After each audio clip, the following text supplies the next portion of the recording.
তারা কিন্তু এটা বুঝে শুনে করে নাই। তারা বলতেছে না, এটা ওই পশ্চিমাদের কৃষ্টি কালচার অনুযায়ী তারা এটাকে নিজের মধ্যে নিয়ে নিছে এবং একটা মস্তির মধ্যে তারা এটা পালন করতেছে। আল্লাহ রাসূল সাল্লাল্লাহু আলাইহি সাল্লাম বলেন, শয়তান তার কাছে মুসলমান সেজে আসছে, আয়েশা মুসলমানই ভাবে তাকে ধোঁকা দিয়ে শিরিকের মধ্যে লিপ্ত করে দিচ্ছে। নাউযুবিল্লাহ। সে বুঝতে পারতেছে না। তারপরে বাংলা মাস উদযাপনের সময় বিভিন্ন মিছিল বাহির করা হয়, শুভযাত্রা বাহির করা হয়। আপনি যদি সরাসরি মূর্তি পূজার কথা বলা হয় শয়তান, আপনি বলবেন না, কখনো করবো না। যাত্রা একমাত্র ভালো শুভ কে দিতে পারেন? আল্লাহ দিতে পারেন নাকি মাছ দিতে পারেন? কে দিতে পারেন? সবকিছুর মালিক কে? আরো যদি বলতে হবে কে? মাসগুলো নির্ধারণ করেন কে? মুসলমানদের জন্য গণনার মাস হবে আরবি। আজকে আফসুস, মুসলমানদের মধ্যে মুসলমানের অনেকেই জানে না যে শুভ নববর্ষ, আরবি শুভ নববর্ষ কখন শুরু হয়েছে। আল্লাহ পাক রব্বুল আলামিন নবী বলেন ৩ নম্বর হলো মুহররম মাস। এটা আল্লাহর কাছে কত ফজিলতপূর্ণ আল্লাহ নবী হাদিসের মধ্যে বলেন। মুসলিম শরীফের 1163 নম্বর হাদিস। আল্লাহ রাসূল বলেন, আফযালুস সিয়াম বা'দা শাহরি রমাদান শাহরুল্লাহিল মুহররম ওয়া আফযালুস সালাতি বা'দাল ফরিযা الصلاة اليوم أي الصلاة صلاة الليل। الله رسول محمد عربي صلى الله عليه وسلم حديث مبارك মধ্যে ارشاد ফরমান, রমজান মাসে রোজার পরে, ফরজ রোজার পরে আল্লাহ পাক রব্বুল আলামিনের নবী মুহাম্মদ আরবি বলেন, সবচেয়ে গুরুত্বপূর্ণ ফজিলতপূর্ণ রোজা হলো মুহররম মাসের রোজা। আর হাদিসের মধ্যে বললেন শাহরুল্লাহ, আর ওই মাসটা হলো আল্লাহর মাস। অন্যান্য মাসগুলো আল্লাহর, কিন্তু বিশেষ করে আল্লাহর নবী মুহাম্মদ আরবি বলেন শাহরুল্লাহিল মুহররম, এই মুহররম মাসটি হলো আল্লাহর মাস। এই মাসের স্বতন্ত্র একটা ফজিলত হলো, আল্লাহ পাক রব্বুল আলামিন নবী বলেন, যে ব্যক্তি এই মাসের মধ্যে একটি দিন আছে, ওই দিনটার নাম হলো আশুরা। আরবি ব্যাকরণের মধ্যে আশারাতুন শব্দের অর্থ হলো 10, কিন্তু আশুরা শব্দের অর্থ দশম। দশম দিনে যে ব্যক্তি রোজা রাখবে, আল্লাহ নবী মুহাম্মদ আরবি সাল্লাল্লাহু আলাইহি সাল্লাম বলেন, সিয়ামু ইয়াউমি আশুরা ইন্নী আহতাসিবু আলাল্লাহ আন ইউকাফিরা আস-সানাতা আল্লাতী ক্বাবলা ওয়াস-সানাতা আল্লাতী বা'দা। এই হাদিসটি বর্ণনা করেন 1165 নম্বর হাদিস মুসলিম শরীফের মধ্যে। আল্লাহ নবী মুহাম্মদ আরবি সাল্লাল্লাহু আলাইহি সাল্লাম বলেন, এই মুহররম মাসের ফজিলত নেওয়ার জন্য যে ব্যক্তি মুহররমের রোজা রাখবে, তারপরে আবার সবচাইতে বেশি ফজিলত বর্ণনা করেন যে ব্যক্তি আশুরার রোজা রাখবে, তার পূর্বের 1 বছরের গুনাহ এবং পরের 1 বছরের গুনাহ আল্লাহ পাক রব্বুল আলামিন তাকে ক্ষমা করে দিবেন। সুবহানাল্লাহ। আর জোরে বলেন সুবহানাল্লাহ। কোন কোন riwayate আছে শুধু পূর্বের 1 বছরের গুনাহ মাফ করবেন। যদি আল্লাহ পাক রব্বুল আলামিন এর নবী মুহাম্মদ আরবি সাল্লাল্লাহু আলাইহি ওয়াসাল্লাম আমাদের মধ্যে ইংলিশ, আরবি, বাংলা অথবা অন্যান্য দিনের ফজিলত বর্ণনা, ফজিলত থাকতো, কোন মাসকে উদযাপন করা, কোন দিনকে উদযাপন করার ফজিলত থাকতো, তাহলে আরবি মাসের এই প্রথম দিনকে উদযাপন করার জন্য বলতেন। তো মুসলমান এটাও লক্ষ্য করে না যে আমার কোনটা মাস, আমার কোনটা বছর, আমার কোনটা দিন, আমার কোনটা কাজ, এটা মুসলমান এবং মুসলমানের লক্ষ্য করে না। মুসলমানরা কি করে? পশ্চিমাদের অনুসরণ করে। আল্লাহ রাসূল সাল্লাল্লাহু আলাইহি ওয়াসাল্লাম বলেন, মান তাশাব্বাহা বিকওমিন ফাহুয়া মিন। যার সাথে যার মিল হবে, অর্থাৎ যে যার অনুসরণ করবে, কাল কিয়ামতের ময়দানে সে তার হয়ে উঠবে। নাউযুবিল্লাহ। যদি ইহুদি খ্রিস্টানদের কৃষ্টি কালচার আমার জীবনের মধ্যে আমি চুল কাটাতে নিই, আমি আমার দাড়ি রাখাতে নিই, আমি আমার পোশাক পরিচ্ছদ ক্রয় করা থেকে নিই, পরা পরিধান করা থেকে নিই, যদি সব কিছু আমি অনুসরণ করি পশ্চিমাদের সাথে আমার হাসিল হবে। যদি আল্লাহ রাসূলের অনুসরণ করি, মাথা থেকে নিয়ে পা পর্যন্ত আল্লাহ রাসূলের সুন্নাত দিয়ে সাজায়, আল্লাহ রাসূল বলেন, যদিও এই ব্যক্তিটি বড় কোন গুনাহ অর্থাৎ শিরক এবং মানুষের হাত না মারে, সে সুন্নাত আদায় করে, আল্লাহ পাক রব্বুল আলামিন নবী বলেন সে একদিন অবশ্যই জান্নাতে প্রবেশ করবে। সুবহানাল্লাহ। কিন্তু আমার ভাই, আমার বন্ধু, আমার যারা ফ্রেন্ড বন্ধু বান্ধব আছে, তারা মনে করে পশ্চিমাদের অনুসরণ করতে পারলে, বড় বড় ফিল্ম স্টারদের অনুসরণ করতে পারলে মনে হয় নিজেকে খুব বড় মনে করা যায়। আল্লাহ রাসূল সাল্লাল্লাহু আলাইহি সাল্লাম ছিলেন যুগের সর্বশ্রেষ্ঠ ফিল্ম স্টারদের মধ্যে একজন। অর্থাৎ সারা পৃথিবী যদি কোনো ফিল্ম বানানো হয়, অর্থাৎ দুনিয়ার শুরুলগ্ন থেকে শেষ পর্যন্ত এটা একটা ফিল্ম ধরেন, মুভি ধরেন, তো এই মুভির মধ্যে সবচেয়ে বড় যিনি দায়িত্ব পালন করেছেন, যিনি হিরো ছিলেন, ওনার নাম কি? মুহাম্মদ সাল্লাল্লাহু আলাইহি ওয়াসাল্লাম। মুফতি জাহিদ সাহেব লিখেন যে আল্লাহ রাসূল সাল্লাল্লাহু আলাইহি ওয়াসাল্লামের অনুসরণ অনুকরণ করার জন্য, ইত্তেবা করার জন্য নবীরা পর্যন্ত পাগল ছিলেন।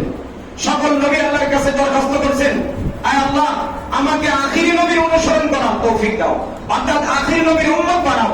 আজকে আমার উম্মত হওয়ার পরে, আজকে আমার এই নবীকে পাওয়ার পরে, উম্মতের এত বড় ফজিলত হাসিল করার পরে আজকে আমাদের এই ফজিলতকে ঠিক রাখতে পারতেছি না, ঠিক রাখার জন্য চিন্তাও করি না। আমি আমার কাজের মধ্যে শুরুতেই আল্লাহ এবং আল্লাহর রাসূলকে সংযোজন করি না, দেখি কাজটা করতে গেলে যে সামাজিক কি করবে, অথবা অন্যরা যারা পশ্চিমা আছে কি কি করে বাড়িটা বানালো, কি করে গাড়িটা ব্যবহার করলো, কি করে তার লাইফ স্টাইল গুলো সে সাজালো, তার মতো করে আমরা সাজাই। আল্লাহ রাসূল বলেন এমনটা যারা করে কাল কিয়ামতের ময়দানে তারা ওই কাতারে দাঁড়াবে, তাদের কাছে দাঁড়াবে।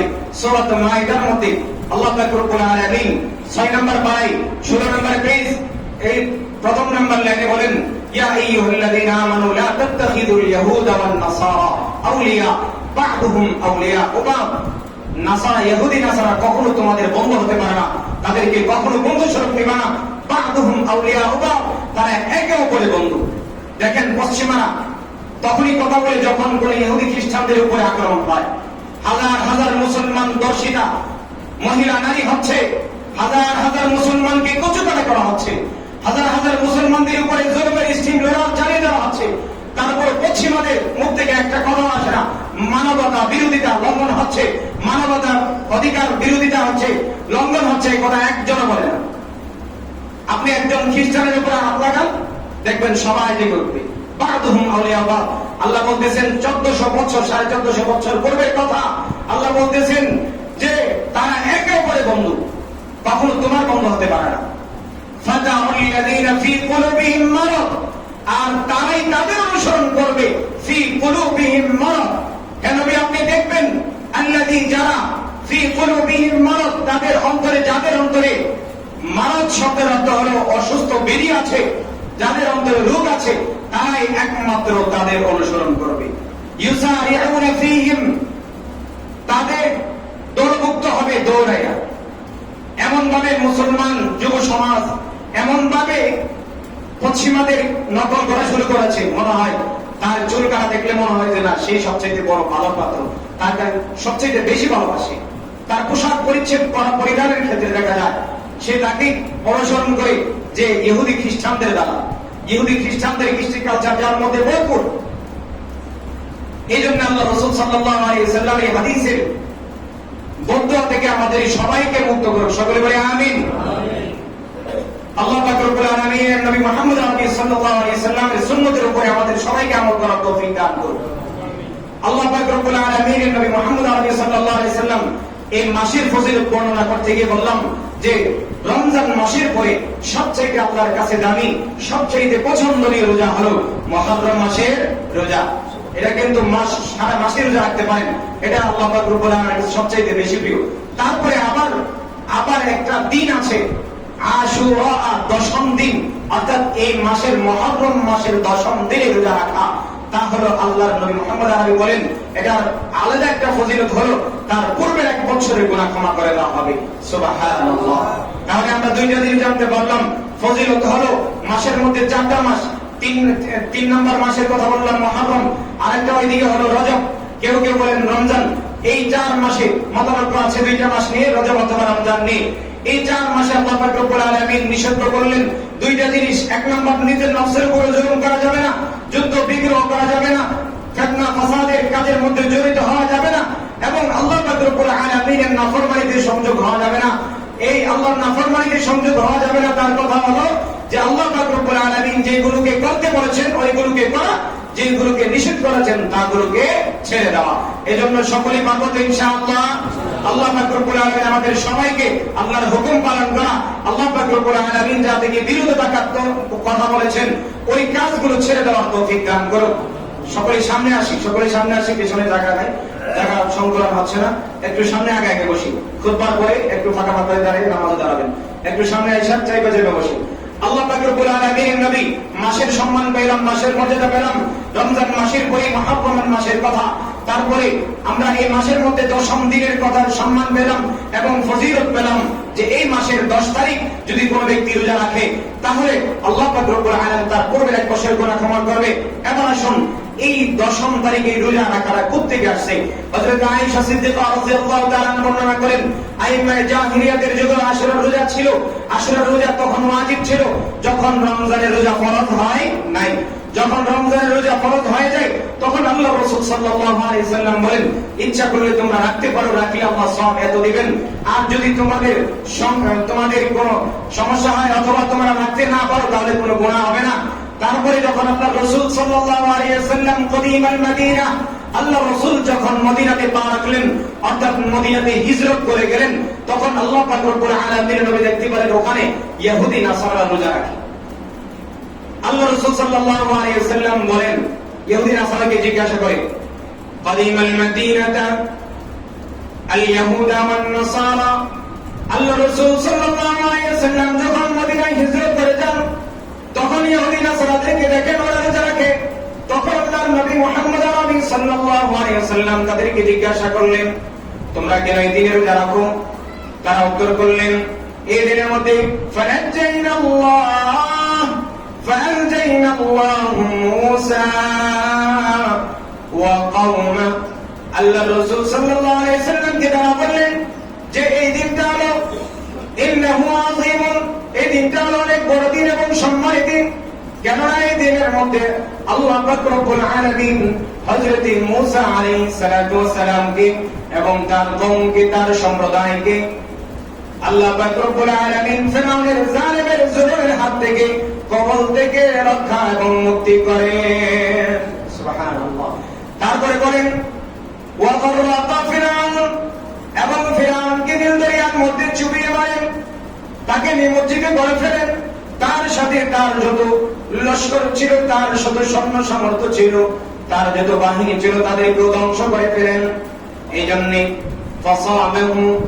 জন্যে ওই দিনটাগুলোকে আল্লাহ পাক রব্বুল আলামিনের নবী হযরত মূসা শুকরান, আল্লাহর নবী মূসা শুকরিয়া আদায় করতে আল্লাহ পাক রব্বুল আলামিনের দরবারে রোজা রেখে শুকরিয়া আদায় করেন। এজন্য আমরা রোজা রাখি, যেহেতু আমরা বনি ইসরাঈল, আমরা নবীর অনুসরণ করি, নবীর ইত্তেবা অনুসরণ করি, মূসা আলাইহিস সালাতু ওয়াস সালামের অনুসরণে আমরা ওই দিনে আশুরার দিনে রোজা রাখি। তখন আল্লাহ নবী মুহাম্মদ আরবি সাল্লাল্লাহু আলাইহি ওয়াসাল্লাম বলেন, ফানাহনু হাক্কু আওলা ওয়া আওলা বিমূসা মিনকুম, ও ইহুদি নাসারা শুনো, তোমাদের থেকে আমিও হযরত মূসার নিকটবর্তী এবং অতি হকদার, সবচেয়ে বেশি হকদার। কেননা নবী মূসা নবী এবং আমিও নবী, আমি খাতামুন নবীন ক্বাবলাহু নবিয়্যুন মূসা, এবং আমার পূর্বে বনি ইসরাঈলের নবী হলেন হযরত মূসা। এজন্য হকের মধ্যে, এজন্য সবচেয়ে বেশি অধিকার হবে রোজা রাখা আমার হবে। এজন্য ফাসামাহু রাসূলুল্লাহ, আল্লাহ রাসূল তিনি রোজা রাখেন এবং ওয়া আমারা বিসিয়ামিহি, আল্লাহ নবী মুহাম্মদ আরবি সাহাবায়ে কেরাম রাদিয়াল্লাহু তাআলা আনহুম আজমাইন, হযরত আব্দুল্লাহ ইবনে আব্বাসকে এবং যারা উপস্থিত ছিলেন সবাইকে ওয়া আমারা বিসিয়ামিহি, রোজা রাখার অনুমতি এবং আদেশ করলেন। এই হাদিসটি বর্ণনা করেন বুখারী শরীফের মধ্যে এবং মুসলিম শরীফের মধ্যে, যে ইমাম বুখারী বলেন ওই দিন থেকে আল্লাহ নবী মুহাম্মদ আরবি সাল্লাল্লাহু আলাইহি ওয়াসাল্লাম আশুরার রোজা রাখেন। তারপরে একটা প্রশ্ন জাগে যে আশুরার রোজা, মুহররমের রোজা আমরা কতটা রাখবো?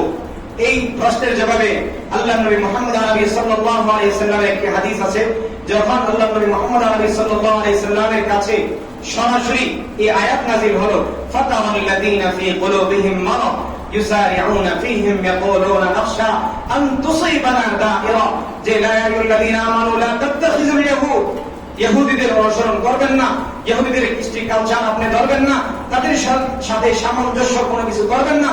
তখন আল্লাহ রাসূল সাল্লাল্লাহু আলাইহি সাল্লামের কাছে আব্দুল্লাহ ইবনে আব্বাস আসেন। আব্বাস রাদিয়াল্লাহু তাআলার ছেলে আব্দুল্লাহ ইবনে আব্বাস এসে বললেন, ইয়া রাসূলুল্লাহ ইয়া হাবিবাল্লাহ ইয়াউমুন আযীমুহু আল ইয়াহুদা ওয়ান নাসারা, ইহুদি নাসারা এই দিনকে বড় মনে করে এই দিনে রোজা রাখেন, শুকরিয়া আদায় করেন। তার সাথে আমাদেরও কেমন একটা সামঞ্জস্যের হয়ে যাচ্ছে যে তারাও একদিন রোজা রাখেন, আমরাও কি করি একদিন রোজা রাখি। এজন্য আল্লাহ নবী বলেন, সাওমু আশুরা ওয়া খালিফু ফীহি ইয়াহুদা ওয়া খালিফু ফীহি ইয়াহুদা ওয়া সুমু ক্বাবলাহু ইয়াওমান ওয়া বা'দাহু ইয়াওমা। আল্লাহ রাসূল সাল্লাল্লাহু আলাইহি ওয়াসাল্লাম বলেন, ইহুদি নাসারাদের সাথে খেলাফ করে, বিপরীত করে আশুরার পূর্বে অথবা পরে একটি রোজা বাড়িয়ে দিবা। আল্লাহ রাসূল সাল্লাল্লাহু আলাইহি ওয়াসাল্লাম নবম হিজরিতে আল্লাহ রাসূলের কাছে যখন এই প্রশ্ন আসলো, যখন এই আয়াত নাযিল হলো, লাকিন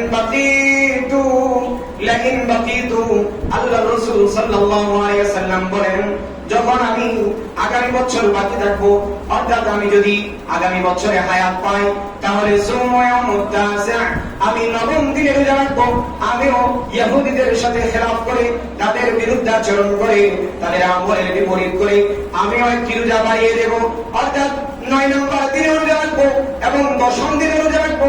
এই জন্য ফকিহুল মিল্লাত আশরাফ আলী থানভী রাহিমাহুল্লাহ তাআলা মাওয়াইজ আশরাফিয়ার মধ্যে লিখেন, যে ব্যক্তি দুইটা রোজা রাখবে সে 2 নম্বর সওয়াব পাবে। 1 নম্বর ইত্তিবা' রাসূলিল্লাহ ওয়া সিয়াম রাসূলুল্লাহ, 1 নম্বর হলো আল্লাহর নবীর ইত্তিবা' করেছে, সুন্নাত আদায় করেছে। আর যদি কেউ একটা রোজা রাখে, তার রোজা বেশি রাখার কোনো শক্তি সামর্থ্য নাই, অথবা সে বেশি রোজা রাখতে পারবে না, এমন যদি হয়, সে ব্যক্তি মাকরুহ করলো, জায়েজ আছে কিন্তু তার জন্য মাকরুহ হবে। মাকরুহে তানজিহি ফতোয়ায়ে মাহমুদিয়ার মধ্যে লিখেন যে ব্যক্তি একটা রোজা রাখবে, তার জন্য তার মনের মধ্যে টানবে যে না, আমি যদি সময় পাইতাম, যদি আমার মধ্যে শক্তি সামর্থ্য থাকতো, আমার যদি তৌফিক হইতো, তাহলে আমি দুইটাই রোজা রাখতাম, কিন্তু আমার যেহেতু শক্তি নাই, আমি যেহেতু অপারগ, এই জন্য একটা রোজা রাখলাম। আল্লাহ রাসূল সাল্লাল্লাহু আলাইহি সাল্লামের সুন্নতের ইত্তেবা করলাম। এজন্য আল্লাহ নবী মুহাম্মদ আরবি সাল্লাল্লাহু আলাইহি সাল্লাম বলেন, যারা ইহুদি খ্রিস্টানদের সাথে সম্পর্ক রেখে মনে মনে মুনাফিকি করবে, মনে মনে তাদের অনুসরণ করে রোজা রাখবে, আর তাদেরকে অনুসরণ করবে, যে কোনো কাজের মধ্যে তাদের জন্য ধমকি আসলো, লাইসা মিন্না মান আযরাবা, লাইসা মিন্না মান যারাবাল খুদুদ ওয়া শাক্কাল জুয়ুবা ওয়া দাআ বিদাওয়াতাল জাহিলিয়া। যারা ইহুদিদেরকে অনুসরণ করে তাদের কোন মানুষ মরে যাওয়ার পরে সংলাপ করবে, মাথায় পিঠে আঘাত করবে এবং মাথার মধ্যে আঘাত করে রক্তাক্ত করবে, পিঠের মধ্যে আঘাত করে তাকে রক্তাক্ত করবে, তার জামার বোতাম বাটন গুলো ছিঁড়ে ফেলবে, এমন নাহাজারি করবে, লাইসা মিন্না, সে আমার উম্মতের অন্তর্ভুক্ত হতে পারবে না। এখানে হাদিসের ব্যাখ্যাতে বলেন, প্রত্যেকটা কাজের মধ্যে যারা ইহুদি খ্রিস্টানদেরকে অনুসরণ করবে, লাইসা মিন্না, সে আমার উম্মত হতে পারবে না। এজন্য আল্লাহ পাক রব্বুল আলামিন হযরত মুহাম্মদ আরবি সাল্লাল্লাহু আলাইহি ওয়াসাল্লামকে জানিয়ে দিলেন, ইয়া আইয়ুহাল্লাযীনা আমানু লা তাত্তাখিযুল ইয়াহুদ ওয়ান নাসারা আউলিয়া। ও আল্লাহর নবী, আপনাদের বন্ধু কখনো ইহুদি নাসারা হতে পারে না, তারা একে অপরের বন্ধু। আর আপনাদের মধ্যে যাদেরকে দেখবেন তাদের অনুসরণ করে, তাদের প্রধান অনুসরণ করে, ফাতাওয়াল্লাযীনা ফী কুলুবিহিম মারাদ ইউসারিউনা ফীহিম ইয়াকুলুনা নাখশা আন তুসিবানা দাইরা। আপনার উম্মতের মধ্যে যাদেরকে দেখবেন তারা দৌড়াদৌড়ি করছে তাদের অনুসরণ করার জন্য, ইউসারিউন, ইউসারিউন সাই থেকে আসছে, সাই শব্দের অর্থ সাফা মারওয়া, দৌড়াদৌড়ি করা। সাআ, আল্লাহ পাক রব্বুল আলামিন বলেন, ইউসারিউনা ফীহিম, আপনার উম্মতের মধ্যে যারা দৌড়াদৌড়ি করে, যারা প্রতিযোগিতা করে, ইহুদিদের কৃষ্টি কালচারগুলো নিজের মধ্যেই সাজাবে, ইহুদিদেরকে অনুসরণ করবে। তারা হলো তাদের অন্তরে মারাত, তাদের অন্তরে ভেদি আছে, তাদের অন্তরে লুক আছে। তাদেরকে একমাত্র আল্লাহ যদি চায় তাহলে ইন্নাল্লাহ লা ইয়াহদিল কওমাল যালিমিন, আল্লাহ বলেন আমি যারা জালেম করে, তাদের নফসের উপরে জুলুম করে এবং আমার হুকুমকে অমান্য করে জুলুম করে, তাদেরকে হেদায়েত দিব না। যারা জুলুম ছেড়ে দিবে, এই মাসগুলোর মধ্যে ছাড়বে এবং আল্লাহ পাক রব্বুল আলামিনের গোটা 12 মাসের মধ্যে জুলুম ছেড়ে দিবে এবং মুনাফিকি ছাড়বে, ওই ইহুদি খ্রিস্টানদের অনুসরণ করা থেকে বিরত আসবে। আল্লাহ বলেন আমি তাদেরকে হেদায়েতের জামা পরাবো। সুবহানাল্লাহ। এজন্য আমরা প্রথম নাম্বার পাইলাম, এই মাস আল্লাহর কাছে সবচেয়ে বড় ফজিলতপূর্ণ। এই মাসের মধ্যে অন্তত পক্ষে আল্লাহ পাক রব্বুল আলামিন যেহেতু সম্মানী ঘোষণা করেছেন, এই জন্য এই মাসের মধ্যে আমাদের সকল পাপ ছাড়গুলো ছেড়ে দিতে হবে এবং আল্লাহ পাক রব্বুল আলামিন যেগুলো আদেশ করেছেন এগুলোকে করতে হবে। তার মধ্যে নফল আমলের মধ্যে সর্বোৎকৃষ্ট আমল বলেছেন যে দ্বিতীয় আমল হলো আশুরা। আশুরার দিনে 10ম দিনে রোজা রাখা নফল আমলের মধ্যে অন্যতম আমল। এই রোজা রাখা দ্বিতীয় নম্বর আমল। তৃতীয় নম্বর আমল হলো আল্লাহ পাক রব্বুল আলামিনের নবী বলেছেন যে ইহুদি খ্রিস্টানদের অনুসরণ না করে, তাদের খেলাফ করে 2টা রোজা রাখা। হয়তো আগে রাখবেন একটি, নাই তো পরে রাখবেন একটি। সর্বোত্তম হলো 9-10 রাখা, এটা হলো মুস্তাহাব। আর যদি কেউ না রাখতে পারেন 2টি, একটি রাখবেন আপনার জন্য জায়েজ হবে, কিন্তু এটা হলো মাকরুহে তানজিহি, অপছন্দনীয়। 2টা রাখতে পারলে 2টা রাখা। তারপর আল্লাহ নবী মুহাম্মদ আরবি সাল্লাল্লাহু আলাইহি সাল্লাম বলেন ওই ব্যক্তি আমার উম্মতের অন্তর্ভুক্ত না যে উম্মত আমার কথা শুনে আমার সুন্নতের অনুসরণ করে না, ইহুদি খ্রিস্টানদের অনুসরণ করে, সে আমার উম্মত না। এই মাসের মধ্যে সুন্নতের খেলাফ বেদাত সব কার্যগুলো থেকে বিরত থাকতে হবে, সবগুলো ছেড়ে দিতে হবে। তারপরে আল্লাহ রাসূল সাল্লাল্লাহু আলাইহি ওয়াসাল্লাম বলেন এই মাসের মধ্যে আল্লাহ পাক রব্বুল আলামিন বলেন 36 নম্বর আয়াতে সূরাতুত তাওবাতে ফালা তাযলিমু আনফুসাহুম ফালা তাযলিমু ফীহিন্না। এই মাসের মধ্যে অর্থাৎ এই মুহররম মাসের মধ্যে 4টি আল্লাহ পাক রব্বুল আলামিনের বিশেষ মাসের মধ্যে তোমরা তোমাদের উপরে জুলুম অত্যাচার করবা না, কারোর উপরে করবা না, প্রতিবেশীর উপরে করবা না। তোমার সামাজিক ভাবে তুমি লিডার, ওই সামাজিকতার ক্ষেত্রে তোমার ক্ষমতা আছে, সমাজের উপরে তুমি কোনো জুলুম চাপিয়ে দিবা না। তুমি পরিবারের জুলুম, পরিবারের উপরে তোমার কর্তৃত্ব চলে, পরিবার তোমার কথা শুনে পরিবারের উপরে এমন কোনো কিছু অর্পণ করবেন না যেটা ওনাদের উপরে জুলুম হয়ে যায়, কষ্টকারক হয়ে যায়। এজন্য 5 নম্বর হলো আল্লাহ রাসূল সাল্লাল্লাহু আলাইহি সাল্লাম বলেন মান ওয়াসআ আলা আয়ালিহি ফিন নাফাকাতি ইয়াউম আশুরা ওয়াসআ আল্লাহু আলাইহি সাইরা সানা। আল্লাহ রাসূল সাল্লাল্লাহু আলাইহি সাল্লাম বলেন 5 নম্বর হলো এই দিনগুলোতে, মুহররম মাস এবং অন্যান্য মাসগুলোতে কেউ যদি এই দিনগুলোতে আল্লাহ পাক রব্বুল আলামিন নবী বলেন তার পরিবার পরিজনের উপরে মুক্ত হস্তে খরচ করে, খাবারের দিকে হোক, পড়ার দিকে হোক এবং বসবাস করার স্থান হোক, এই দিনগুলোতে যারা কি করবে তার পরিবার পরিজনের উপরে খোলা মনে খরচ করবে, আল্লাহ পাক রব্বুল আলামিন তার এই দানের বদলতে, এই খরচ করার বদলতে, তার পরিবারে খরচ করেছে তাকে সওয়াব তো দিবে। তারপরে বলেন পুরা মাস, পুরা গোটা বছরের মধ্যে তাকে সচ্ছলতা দান করবেন। সুবহানাল্লাহ। সাইরা সানা, প্রত্যেকটা মাসের মধ্যে, প্রত্যেকটা দিনের মধ্যে তাকে আল্লাহ পাক রব্বুল আলামিন সচ্ছলতা দান করবেন, তাকে ধনী বানাবেন এবং তা থেকে দরিদ্রতা মোচন করে দিবেন। এই জন্য এই মাসগুলোতে বিশেষ করে আশুরার দিনে একটু ভালো খাওয়ার চিন্তা ফিকির করবেন। শুধু পহেলা বৈশাখ এগুলোর মধ্যে ভালো খাওয়ার দ্বারা আল্লাহ রাসূলের কোনো হাদিস নাই যে পানি ভাত খাবেন, পান্তা ভাত খাবেন, ইলিশ খাবেন, মাছ খাবেন, বড় বড় গোশতের ইয়া খাবেন, এইগুলো খাওয়ার দ্বারা সারা বছর ভালো খাবেন, এমনটা হলো সবচেয়ে বড় বেদাত। যে এই আকীদা পোষণ করবে, আল্লাহ নবী মুহাম্মদ আরবি বলেন কাল কিয়ামতের ময়দানে যারা এটা উদযাপন করেছে, যারা শুরু করেছে, তাদের সাথে তারা হাসর করবে। আর কাফির, বেঈমান, মুশরিকরা, ইহুদি, নাসারারা মুসলমানদের যেহেনকে অন্যদিকে নেওয়ার জন্য, মুসলমান উম্মতকে সুন্নাত থেকে দূরে সরানোর জন্য তাদের সামনে বিভিন্ন ধরনের কৃষ্টি কালচার নিয়ে আসে। আর মুসলমান উম্মত ওইগুলোর উপরে হুমড়ি খেয়ে পড়ে যায়, একেবারে দলে দলে যোগদান করে এগুলোকে উদযাপন করে। এজন্য আল্লাহ রাসূল সাল্লাল্লাহু আলাইহি সাল্লামের হাদিসে মুবারাকা থেকে আমরা 5টা আমল পেলাম। 1 নম্বর, এই মাসকে গুরুত্ব দেব, এই মাসের ফজিলত অনেক বেশি।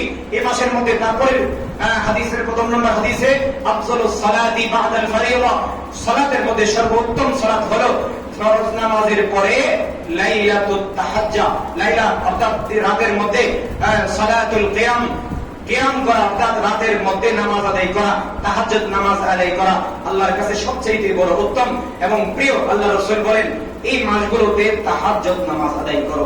এই মাসগুলোতে যখনই সময় পাবেন, যদি 3টার সময় সজাগ হন তাহাজ্জুদ নামাজের জন্য, এই সময়ের ফজিলত হাসিল করার জন্য নামাজ পড়া সবচেয়ে উত্তম। তারপরে নামাজের সময় হচ্ছে না, আপনি শয়তানের কবলে পড়ে গেছেন, মনে করেন খুব অসুস্থ, তাহলে আপনি 2 হাত ওঠায় অথবা হাত না ওঠানো, হাত ওঠানো বাদ দিয়ে আপনি মনে মনে দোয়া করবেন আল্লাহর কাছে। ওই সময় তাহাজ্জুদ শব্দের অর্থ রুজু হওয়া, আল্লাহর কাছে আল্লাহর দিকে মনোনিবেশ করা। আপনাকে আল্লাহ পাক রব্বুল আলামিন বলেছেন এমন সময় আছে যে আমি বান্দাকে বলি, বান্দা তুমি আমার কাছে চাও আমি তোমাকে দেব। ওই সময়টা হলো তাহাজ্জুদের সময়। ওই সময় ওইটা যদি নামাজ নাও পড়তে পারেন, অন্তত পক্ষে 2টা কথা বলবেন, আল্লাহ জীবনে যত ভালো দোয়া করছি কবুল করেন, যত খারাপের দিকে বাধা দিয়েছি সব খারাপের দিকে আমাকে মুক্ত করেন, শিরক মুক্ত জিন্দেগি দেন, জান্নাতি জিন্দেগি দেন, জান্নাতি পরিবার দেন, জান্নাতি ছেলে মেয়ে স্ত্রী মেয়ে বাচ্চা দেন। এগুলো দোয়া করবেন। আল্লাহ পাক রব্বুল আলামিন অবশ্যই আল্লাহ পাক রব্বুল আলামিন আপনার দোয়াকে কবুল আর মঞ্জুর করে নেবেন। সকলে এই সময়টাকে গুরুত্ব সহকারে সময়ের ফজিলত জেনে আদায় করা তৌফিক দান করুন। 2 নম্বর হলো আশুরার রোজা রাখবেন। কোন মা বোনরা অনেকেই এর মধ্যে প্রশ্ন করে যে আশুরার রোজা কয়টা রাখবো? 2টা রাখবেন, হয়তো সামনে একটা অথবা পিছনে। সামনে রাখাটা উত্তম নয় এবং দশম রোজা রাখা উত্তম। তার ফজিলত হলো আল্লাহ আপনার পূর্বের 1 বছরের সগীরা গুনাহকে ক্ষমা করে দিবেন। তারপরে হলো আল্লাহ পাক রব্বুল আলামিন নবী মুহাম্মদ সাল্লাল্লাহু আলাইহি সাল্লাম বলেন যে আপনি এই মাসের মধ্যে গুনাহ ত্যাগ করবেন। 4th নাম্বার হলো এই মাসের মধ্যে আশুরার দিনে আপনি আপনার পরিবার পরিজনের উপরে ভালো করে ভালো খাবার দাবারের ব্যবস্থা করবেন, তাদেরকে ভালো ভরণ পোষণ দিবেন। 5ম নাম্বার হলো আল্লাহ রাসূল সাল্লাল্লাহু আলাইহি ওয়াসাল্লাম বলেন আমার সুন্নতের ইত্তেবা করবা। আমার সুন্নতের ইত্তেবা করে করে যদি কোনো মানুষ যেতে পারে আল্লাহ পাক রব্বুল আলামিন তাকে সুপারিশ করে জান্নাতে নিয়ে যাবেন। আল্লাহ পাক রব্বুল আলামিন আমাদেরকে এবং সমস্ত উম্মতি মুহাম্মদী মুসলমান ভাই বোনদেরকে এই আশুরার এই মাসের মুহররম মাসের তাৎপর্য রক্ষা করে, মুহররমের ফজিলত রক্ষা করে কাজকর্ম করা, ইবাদত বন্দেগী করা তৌফিক দান করুন এবং এই দিনের মধ্যে এই আমলগুলো বেশি বেশি করা তৌফিক দান করুন। ওয়া আখিরু দাওয়ানা আলহামদুলিল্লাহি রাব্বিল আলামিন।